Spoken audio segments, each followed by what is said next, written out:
राधे राधे। राधे राधे महाराज जी। महाराज जी, मैं अपने अतीत को छोड़ नहीं पा रहा हूँ, भले ही वो मुझे तकलीफ देता हो, क्योंकि मैं उससे गहराई से जुड़ा। लोग कहते हैं कि अतीत को भूल जाओ, पर सच्चाई है कि उसे भुलाना आसान नहीं है। मैंने उसे अतीत का भाव क्या है आपका? वो ना जैसे ब्लड कैंसर भी हुआ था, और फिर उसके बाद मेरे को मतलब ये था कि जो दोनों हैं। अरे भाई, ये शरीर ही नहीं रहेगा। कितने दिन इसे बचा पाओगे? कितने दिन इसे अरे छोड़ो, सब स्वप्न है। वर्तमान को संभालिए, वर्तमान में नवीन चिंतन कीजिए, भगवान के नाम का चिंतन कीजिए। आगामी आपको क्रिया क्या करनी है, कौन सा कर्म करना है, वो कर्म धर्मयुक्त है, उन्नति देने वाला है, या अवनति अधर्म युक्त है, ये चिंतन कीजिए। भगवान के नाम का चिंतन कीजिए। भूत का चिंतन क्या? नहीं, वो मेरे को तकलीफ नहीं देता, मतलब वहां से तो ये है कि मैं मजबूत। समय वर्तमान का गया कि नहीं? वर्तमान का समय भूत में गया कि नहीं? आप विचार करो। हमारा जो वर्तमान का मिनट है, वर्तमान का सेकंड है, वो भूत के चिंतन में जा रहा है। भूत तो बीत गया है, भूत तो बीत चुका है, और उसके बीते हुए में वर्तमान को हम खो रहे हैं, तो हमारी मूर्खता है कि नहीं? इतना कीमती समय है, जिसने समय को कीमती समझा वही महान हो जाता है, और जो समय को कीमती नहीं समझा वही अधम हो जाता है। आज हमारा समाज समय को नहीं देख रहा है, व्यर्थ में समय को नष्ट कर रहा है। हमारा ये सेकंड व्यर्थ क्यों जाए? राधा, हम चिंतन करेंगे आगामी कर्म का, हम चिंतन करेंगे वो धर्म का, हम चिंतन करेंगे नाम का। बीते हुए का हम क्या चिंतन, हमें अब क्या करना है? ये चिंतन करेंगे नाम जप करते हुए। बीत गया तो बीत गया, उसके लिए क्या चिंतन करना है? भूल नहीं पाते तब तो बहुत बड़ी कमी हो रही है। उसको भूलिए और आगे बढ़िए।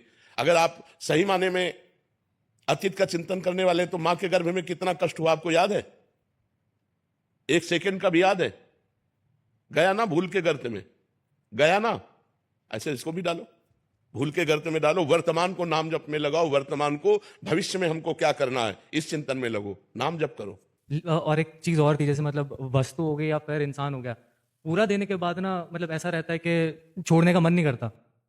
किसी वस्तु या इंसान को अपनी तरफ से पूरा दे दिया, मतलब हर उसके चाहे वो दोस्ती हो या फिर बाद में फिर उसको यहाँ सच्चाई नहीं है।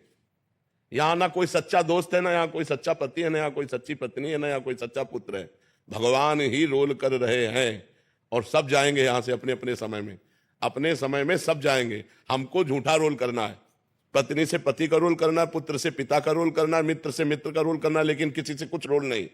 कबीरा खड़ा बाजार में, सबसे पूछे खैर, ना काहू से दोस्ती ना काहू से बैर। ऐसे चला जाता है व्यवहार। हम ऐसे ही करेंगे दोस्ती वाला, हाथ मिला के, लेकिन कोई दोस्त नहीं।